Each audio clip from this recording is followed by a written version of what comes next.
Hey everyone, how's it going? Thanks so much for tuning in. In today's video, we're going to continue stripping down the Chevelle. I'm going to work on pulling the dashboard out because it's a major step in bringing the car down to a bare shell, and it's really the only thing left within the interior. It's going to kind of be tedious because I need to really pay attention how things are routed and how things come apart. I do have some really cool stuff going back in this car to fit the whole Restomod mindset, and I'll talk about those parts a little bit later in the video.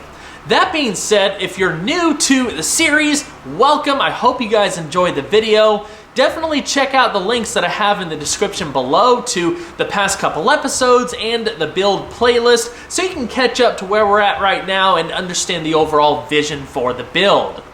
I'd also like to extend a very special shout out to Original Parts Group for their interest in partnering with me on the restoration side of this build. They offer pretty much anything and everything that you need to redo one of these cars from the ground up. It's pretty awesome.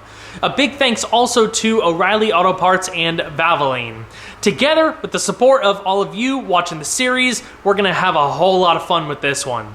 Keep an eye out too. Throughout the series, I'll have links in the description to highlight parts that are going into the car, so if you'd like to learn more about anything in particular, the resource will be there. And so, without further ado, let's go ahead and get started.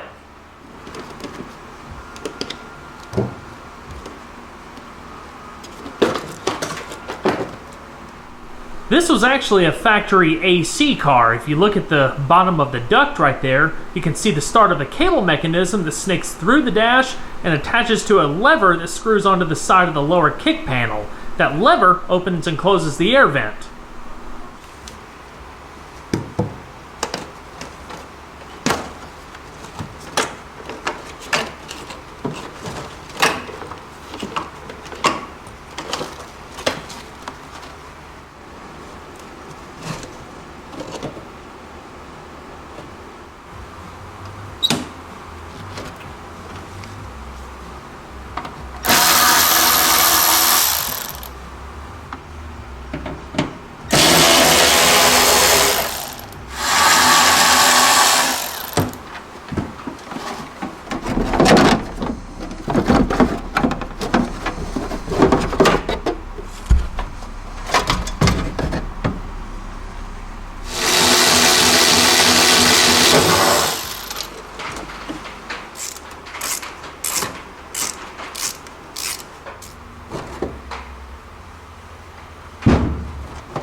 The knob for the headlight switch is a little tricky to take out.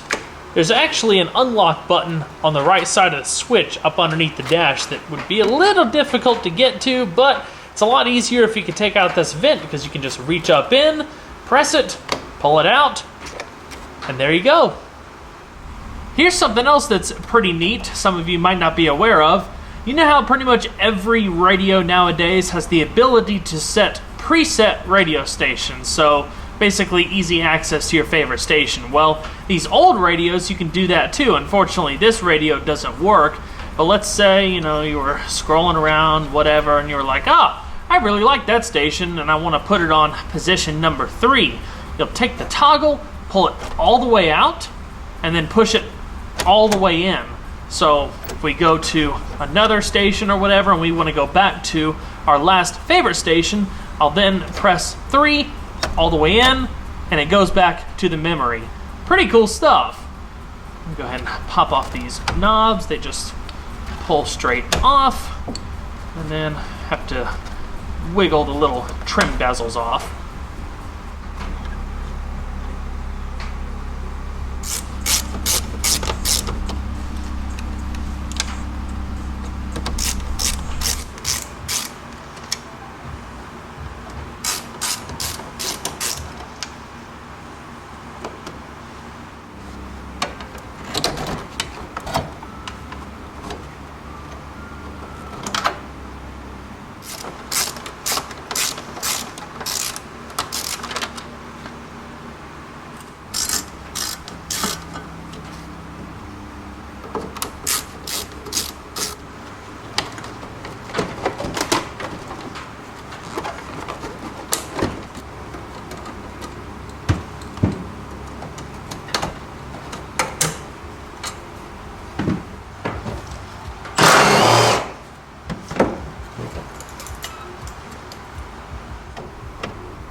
I'll tell you what, it has not been fun pulling out this instrument panel. I'm still not finished yet. I thought it was going to be just as easy as pulling out all of the Phillips head screws and just removing the panel, but nope. Apparently just about everything back there is held to the instrument panel from the back side with these 1/4-inch hex head screws. So that's why I had to drop the steering column to be able to pull out the instrument panel far enough to get access to those 1/4-inch screws. So it's not a whole lot of room to work with, but gotta make it work.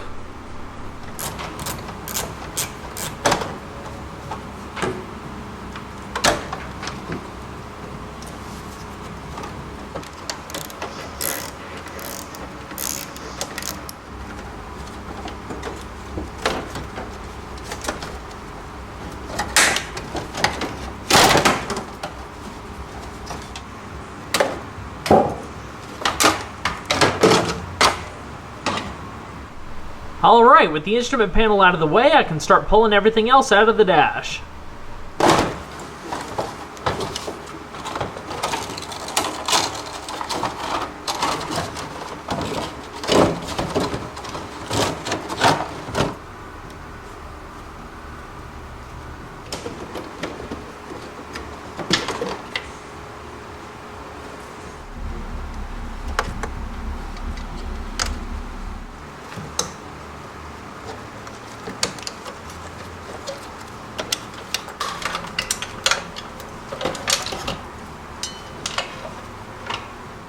Even though I plan on replacing all of the original wiring with a thoroughly modern setup, I still want to be as methodical with the disassembly as I can. So as I'm taking things apart, I'm labeling everything. So after that's all done, I'll tie it all up against the harness. So when it comes to pulling all of this from the car, it's nice and organized.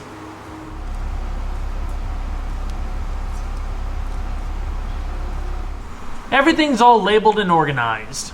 Now we can move on to working on the middle of the dash. We have to get the rest of the ductwork out of there, remove the speaker, climate controls, and of course the radio.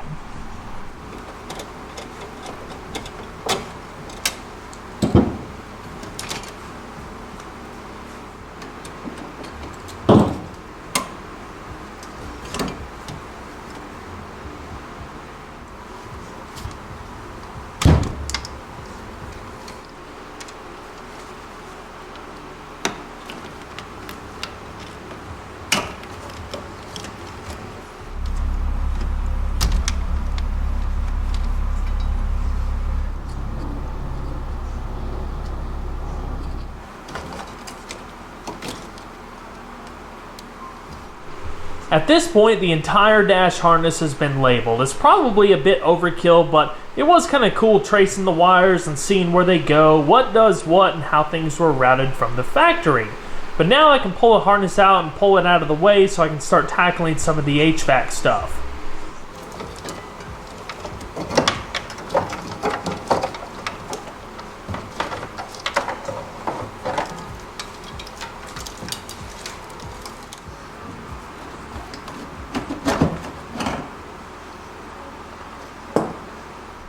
I think it's safe to say that this speaker has seen better days.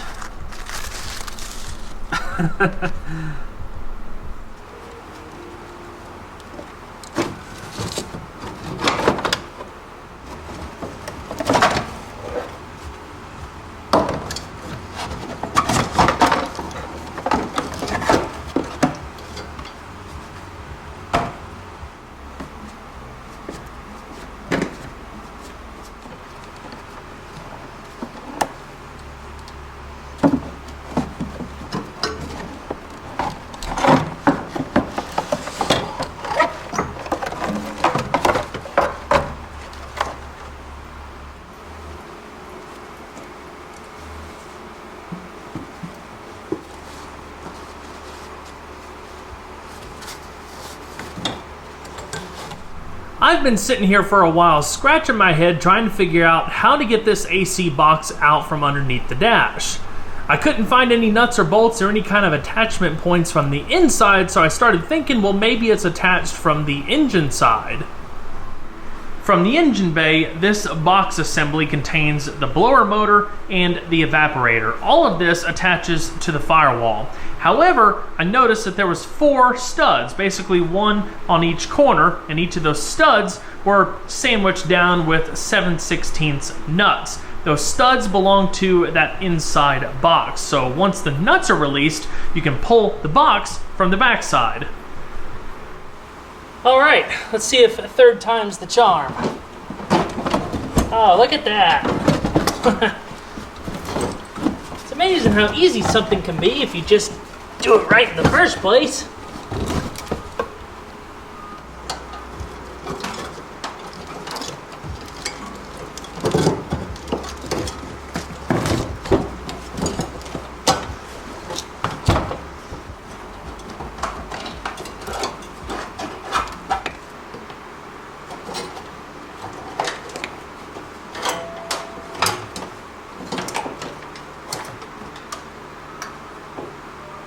And there you have it, the complete inside AC box. The switch panel, the heater core, all of the cables, vacuum lines, everything is still in one piece, which is going to be really nice for storage. I decided to do this so I wouldn't end up taking off lines and hoses and forget where things went, especially if I go to sell it later. I will not be reinstalling this. One of the parts I'll be talking about in just a bit is a complete vintage air system that I'll be installing, so much more modern, more efficient system. It'll take up less space and it should look nice too.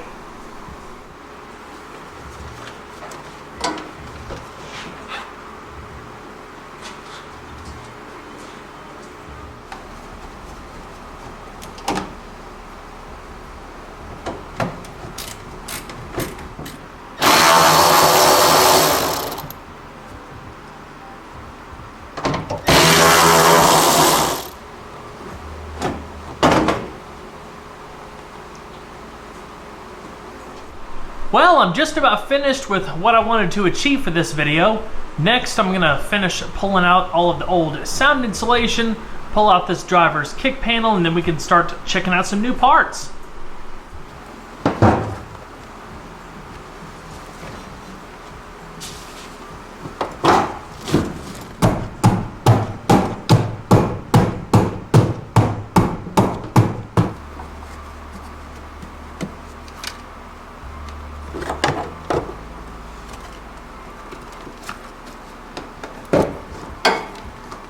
All right, the car is pretty much empty at this point. There's still some other odds and ends that I need to take out, but I'll tackle all that stuff later. I really just wanted to confirm that there weren't any more rust surprises.